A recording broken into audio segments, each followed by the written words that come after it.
A'udzubillahi minasyaitonirrajim. Bismillahirrahmanirrahim. Rabbi a'udzubika min hamazati sayatin wa a'udzubika rabbi ayahdurun. Rabbi shrahli sadri wa yassirli amri wahlul 'uqdatam min lisani yafqahu qawli. Assalamualaikum warahmatullahi wabarakatuh. Salam sejahtera untuk kita semua. Rahayu, namaste, Om Swastiastu, Namo Buddhaya. Salam kebajikan dan sehat untuk kita semua. Kembali lagi belajar bersama saya Abu Marlo. Kita sama-sama membuka pikiran lagi, membuka hati lagi. Kita sama-sama menjadi murid lagi, sama-sama belajar lagi.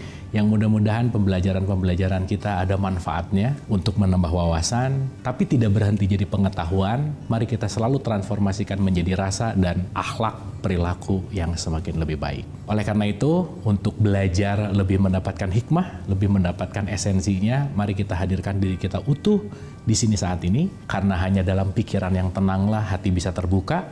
Oleh karena itu, pikiran yang loncat ke depan, loncat ke belakang, mari kita heningkan sejenak, senantiasa kita hadir utuh di sini saat ini. Menghening, dipersilahkan.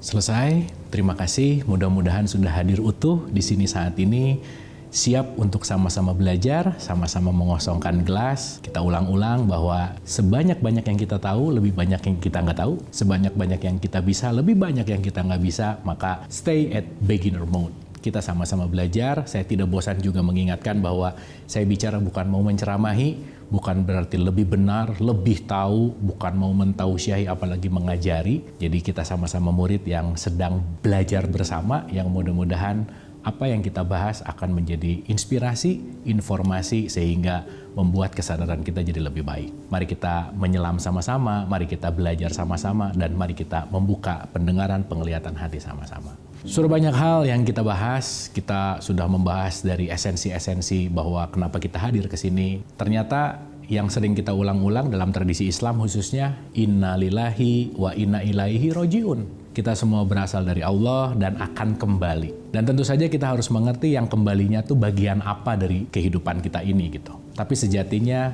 menurut kitab suci Al-Quran di surat 32 ayat 9, aku tiupkan ruhku.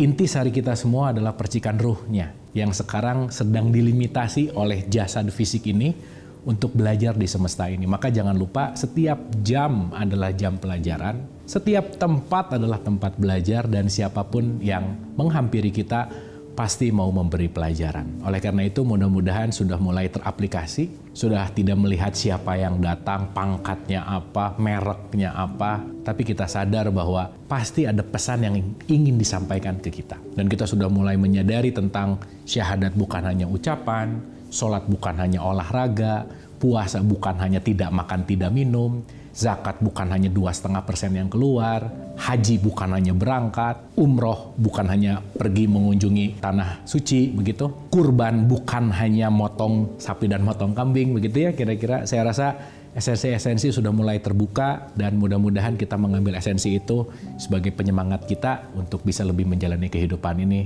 tetap hanya untuk ilaihi roji'un. Bukan hanya untuk mencari surga, kita udah bahas itu, tetapi kita hanya mau kembali ke Allah. Kali ini kita akan membahas hal yang super esensial, di mana ini yang kita sebut sebagai petunjuk sejati. Kenapa? Karena kalau kita mau menuju, kita mau ke tempat tujuan, tentu perlu guidance. Kita sudah bahas bahwa manual book adalah Al-Quran.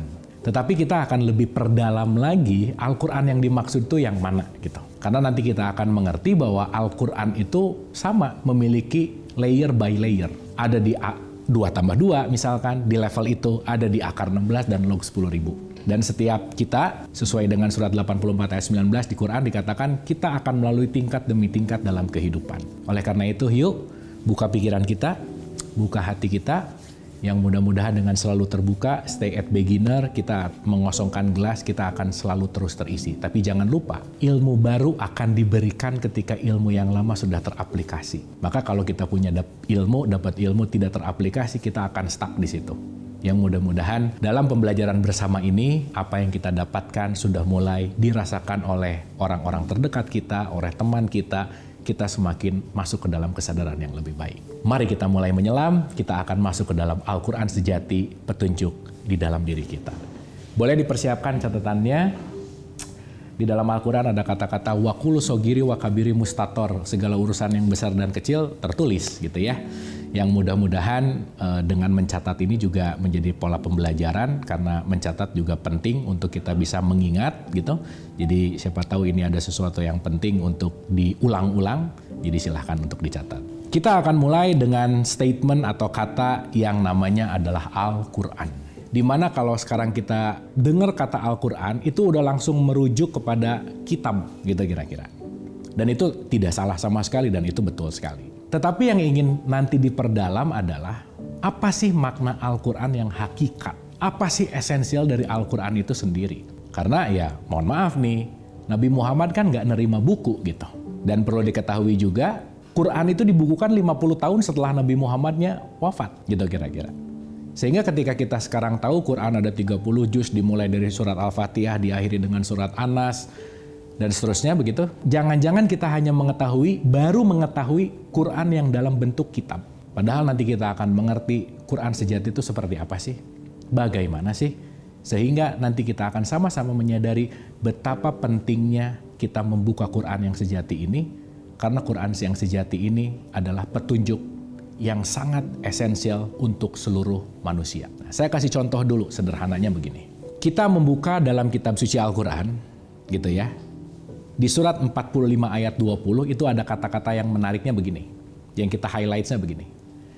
Hadza basairu linnasi wa huda wa rahmatul liqaumi yuqinun. Ya, mungkin kalau saya mengucapkan pakai bahasa originalnya mungkin banyak yang tidak mengerti gitu ya, karena ya mungkin nggak tahu isinya apa.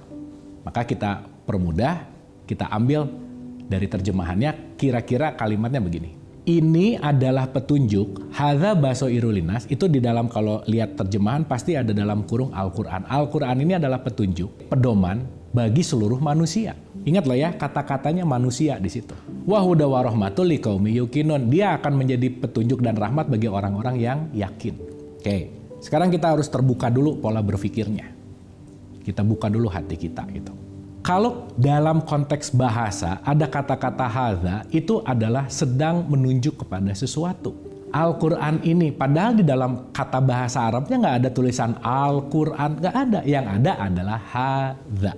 Dan menariknya lagi, kata hadza ini berbicara tentang manusia. Ingat loh, kalimatnya manusia berarti universal banget. Yang mungkin selama ini kita mendikotomikan bahwa oh Quran ini untuk umat Islam aja misalnya. Ya nggak salah, nggak apa-apa juga. Tetapi ketika kita kembali ke sumber aslinya, ke kitab Quran itu sendiri, ternyata Quran didesain untuk manusia kok. Berarti ternyata siapapun manusia, kalau kembali kepada Quran, itu adalah kembali kepada petunjuk. Cuma nanti yang paling terpenting adalah Quran yang mana yang dimaksud gitu. Dan nanti kita akan mengerti lebih dalam bahwa ternyata spektrum Quran itu berlapis-lapis gitu kira-kira.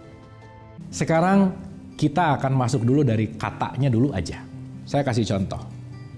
Al-Quran. Al-Quran itu ada kata-katanya ini berasal dari kata qoro'a.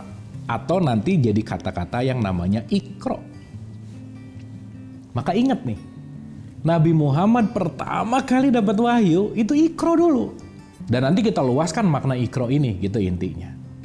Artinya apa sih? Ikro itu adalah sesuatu yang bisa dibaca. Oke? Dan dibaca di sini dalam konteks agak luas juga. Karena tidak hanya dalam konteks yang namanya tulisan yang bisa dibaca. Karena nanti Quran itu penuh dengan tanda, bahasa Arabnya adalah ayat. Gitu kira-kira. Sampai sini ngerti dulu ya. Jadi Al-Quran adalah sesuatu yang dibaca, bisa dibaca. Maka ikro itu bacalah, telaahlah, telitilah, gitu kira-kira. Nah, poinnya, ketika berbicara masalah ikro itu adalah membaca. Maka ada dua kelompok besar kalau kita mau mengkelompokkan Al-Quran. Ada tanda-tanda ayat-ayat yang bentuknya adalah kauliyah. Yang kedua, ada ayat-ayat yang bentuknya kauniyah. Nah, gitu dulu nih. Oke? Dan nanti kita akan sama-sama menyadari betapa semesta raya ini adalah tanda-tandanya Allah sebetulnya. Makanya hanya orang yang mau membaca yang bisa mendapatkan pesan. Nah, mohon maaf banget, jangan-jangan kita terlalu sibuk membaca yang ada tulisannya, tapi yang nggak ada tulisannya jarang kita baca. Bahkan itu terjadi di dalam diri kita gitu.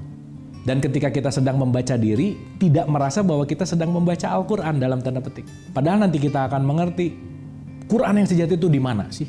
Gimana sih? Gitu kira-kira. Oke, setidaknya pada tahapan ini kita ngerti dulu ada ayat-ayat kauliyah dan ada ayat-ayat kauniyah. Apa bedanya? Kauliyah itu yang ada tulisannya, kauniyah itu yang nggak ada tulisannya. Contoh, kalau jelas-jelas tadi menggunakan surat 45 ayat 20 ada tuh teksnya. Hadza basairul linnasi wa huda wa rahmatul liqaumi yuqinun. Jelas. Ya, kita luaskan dulu nih paradigma berpikir kita tentang Al-Quran supaya kita tidak terjebak dengan tulisan saja, di mana nanti kalau kita melihat proporsionalnya yang tertulis itu cuma 0,1% sebetulnya. 99,9% itu justru yang tidak tertulis. Karena kenapa? Tanda-tandanya itu akan hadir di dalam semesta ini. Sanurihim ayatina, surat 41 ayat 53. I will show you, saya akan memperlihatkan kepadamu. Ayatnya dari mana? Di ufuk, di semesta, dan di dalam dirimu.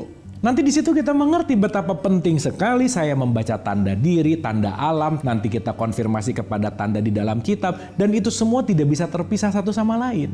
Karena kenapa? Sejatinya semua hanyalah tanda-tanda dari Allah yang Allah ingin menyampaikan pesan kepada kita. Sampai sini oke dulu ya. Jadi mulai ngerti nih. Kalau pasangan mulai cemberut itu juga tanda tuh. Itu ayat-ayat Allah juga. Kalau mulai ada orang yang menyebalkan, oh itu tanda juga tuh. Ada apa nih? Jadi mudah-mudahan udah gak ngelihat dianya nyebelin, tetapi tanda apa ya kok dia begitu? Karena nanti ada kaitannya dengan tabur tuai. Ada kaitannya dengan sistem apa yang saya lakukan akan kembali kepada saya. Berarti itu kan semua ingin memberikan petunjuk sebetulnya. Cuman kadang-kadang karena egonya di depan, petunjuknya nggak kelihatan. Padahal tandanya udah ada sejak lama. Makanya terkadang orang berputar di masalah yang sama, di situ-situ terus, padahal tandanya udah lama ada, tapi dianya tidak terbuka melihat tanda. Yang dia lihat adalah masalahnya, yang dia lihat adalah egonya, yang dia lihat adalah judgement di mana dia yang salah. Padahal dia sedang memberikan tanda kepada kita semua. Itulah yang disebut dengan yang namanya Iqra. Membaca tanda. Jelas ya, mudah-mudahan di tahapan ini udah mulai terbuka nih. Nah, sekarang kita renungkan dari segi bahasanya dulu. Saya kasih contoh beberapa ayat gitu ya. Dengan di ayat-ayat ini nanti itu isinya mirip dan isinya memiliki makna-makna yang nanti kita akan selami sama-sama. Saya kasih contoh. Surat 45 ayat 20, surat 3 ayat 138 di dalam Al-Quran. Dua ayat ini ada kata-kata hadza. Hadza itu artinya adalah ini. Berarti dia lagi menunjuk kepada sesuatu.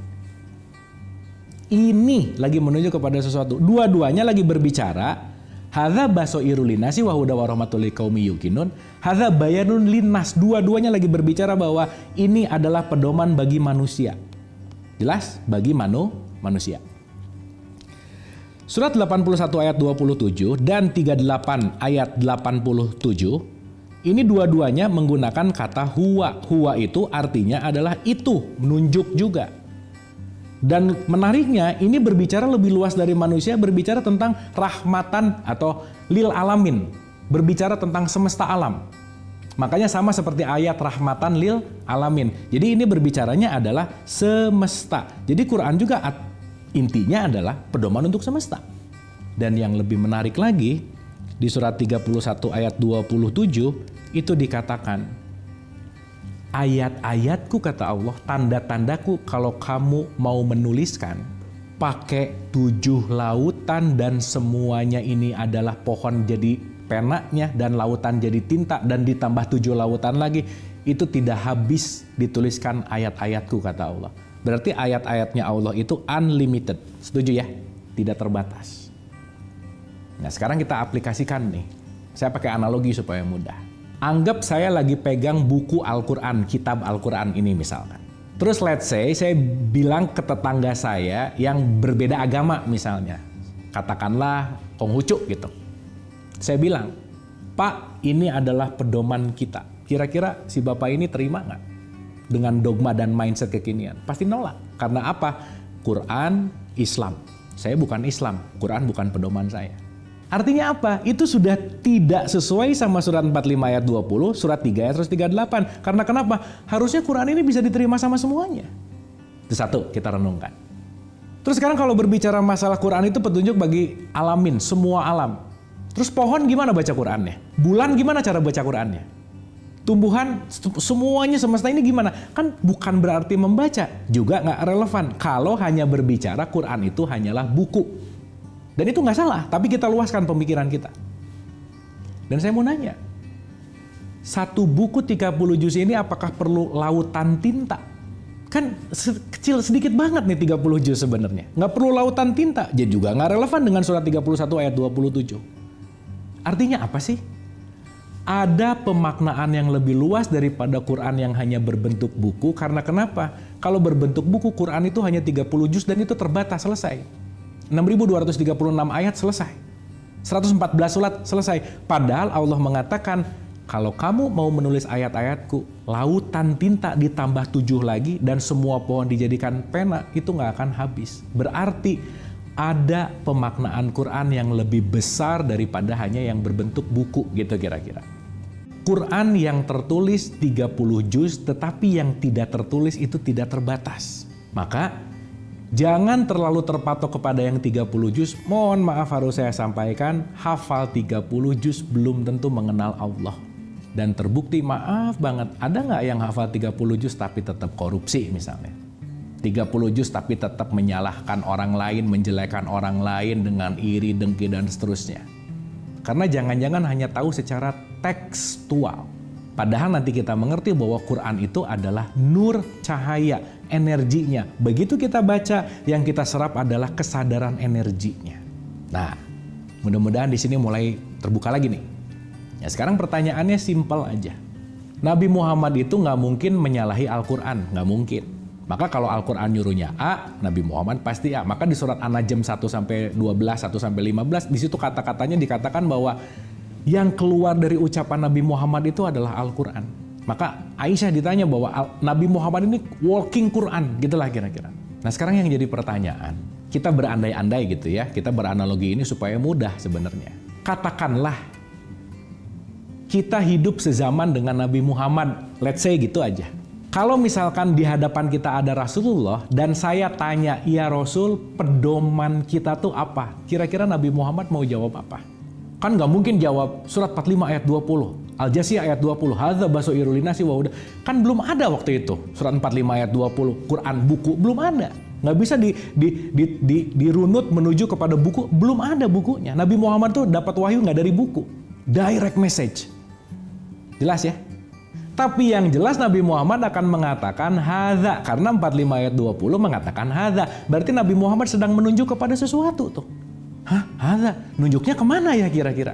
Huwa, itu tuh ini, itu tuh ini. Itu cuma ada dua kalimat, dua kata penting tentang Al-Quran sejati, tentang ini dan itu, dan nunjuknya kemana. Dan kita harus ketahui, penunjukan kalimat itu yang penting untuk kita sama-sama sadari. Mari kita renungkan begini. Allahu nur, Allah itu adalah cahaya. Berarti ketika Allah mau menyampaikan Quran melalui Jibril menyampaikan kepada Nabi Muhammad, supaya Nabi Muhammad mengerti tentang apa keinginan-keinginan Allah. Berarti Jibril menginformasikan bahasa cahaya menuju kepada bahasa manusia. Maka bahasa cahaya ini nanti bisa diserap oleh kita dengan yang namanya bahasa, yang namanya rasa, gitu kira-kira. Karena ini adalah energi. Apa sih artinya? Berarti Nabi Muhammad mendapatkan sesuatu tidak dari buku, tidak dari tulisan, tetapi dari rasanya. Jadi kalau gitu, Jibril menyampaikan rasa kemana? Jibril menyampaikan Quran kepada Nabi Muhammad itu lewat apanya? Melalui apanya? Kan itu yang jadi penting. Yang untuk kita sadari juga bahwa kita penting juga untuk tahu bagaimana proses mendapatkan Quran, gitu kira-kira. Nah menariknya di surat 26 192 sampai 194 itu menarik sekali, ada kata-kata dan Al-Quran ini diturunkan ke dalam hatimu, kolbumu. Berarti secara esensial Quran itu diturunkan ke dalam hati. Maka hati di sini sekali lagi tidak berbicara masalah hati yang fisik, bukan organ hati, bukan, tapi kolbu. Kolbu itu di mana tempat, konteks di mana hubungan kita dengan Allah, di mana itulah yang disebut dengan nanti kita udah bahas juga kolbun mukmin baitullah. Artinya apa? Setiap manusia punya kolbu nggak? Punya. Berarti pedoman sejati, petunjuk sejati ada di luar kita atau ada di dalam diri kita? Di sini. Maka Nabi Muhammad ketika ditanya, ya Rasul, pedoman kita di mana? Istafti kolbak, ikuti tuh kata hatimu. Maka nggak ada petunjuk yang lebih benar kecuali di dalam. Makanya yang di luar itu semuanya adalah pendekatan tafsir. Maka semua hanya akan dimasukkan ke dalam pedoman di dalam hati kita, sehingga Quran yang sejati ada di dalam hati kita. Kita kembali ke contoh tadi. Saya ngomong sama siapa aja, kalau ngomong pedoman kita ada di hati kok, siapa yang akan menolak? Nggak ada. Berarti terbukti nggak untuk semua manusia? Iya. Dan itu adalah nur cahaya, itu diterima sama semesta alam juga. Dan hati kita ini seluas samudra yang nggak ada ukurannya. Maka ketika kita mau mendapatkan Quran yang sejati, bukalah hati kita. 29 ayat 49 mengatakan, bal huwa ayatum bayyinah fi suduril ladzina utul ilm. Quran itu ada di dalam dadamu, di dalam hatimu. Maka kalau kamu membuka hatimu, kamu akan mendapatkan petunjuk yang sejati. Oleh karena itu, jangan terlalu disibukkan dengan penilaian fisik luar kita. Sementara kita, dalam tanda petik, tidak mendengarkan suara hati nurani kita. Karena yang paling akan mengikuti petunjuk sejati adalah nurani itu sendiri. Makanya disebut nur ani, nur itu cahaya, ani itu adalah aku. Akunya siapa? Ya Allah. Dan hanya orang-orang yang pikirannya tenang, yang jiwanya tenang, yang bisa menyentuh ke dalam nurani itu sendiri. Saya kasih analogi yang sangat menarik. Kalau misalkan kita beli TV baru, dibungkus nggak kira-kira? Pasti. Dikasih manual book nggak tuh? Pasti juga. Nggak mungkin ada produk nggak ada manual booknya. Pertanyaannya, manual booknya di dalam bungkusnya atau di luar bungkusnya? Nggak mungkin pisah, ini TV-nya, ini manual booknya. Pasti built-in sama bungkusnya. Coba kita renungkan. TV aja manual booknya built-in di dalam bungkusnya. Masa kita sebagai manusia manual booknya di luar? Dan itu semua sudah built-in di dalam hati kita. Itulah kenapa semua esensi dari apa pembelajaran kita hanya untuk meniti ke dalam diri, membuka hati kita menuju kepada nurani agar kita mendapatkan petunjuk yang sejati di dalam diri kita. Oleh karena itu, selamat membuka hati nuraninya, temukan petunjuk sejatinya, karena apapun yang datang dari luar, sekali lagi, itu hanya informasi, itu hanya inspirasi dan motivasi, tetapi petunjuk yang sejati tidak pernah ada di luar diri kita, karena built-in bersama kita semua sebagai manusia, khususnya karena kita sudah dikasih alat sama Allah untuk bisa mendownload petunjuk-petunjuk itu yang ada di dalam nurani kita. Bagaimana cara membuka hatinya, bagaimana cara mengaplikasikannya, tentu saja kita akan bahas di episode yang akan datang. Oleh karena itu, setidaknya jangan mengabaikan jeritan suara hati nuranimu. Karena sekali lagi, istafti qalbak. Ikutilah suara hati nuranimu. Karena petunjuk sejati itu selalu ada di dalam hatimu. Terima kasih, semoga bermanfaat. Wabillahi taufiq wal hidayah. Assalamualaikum warahmatullahi wabarakatuh.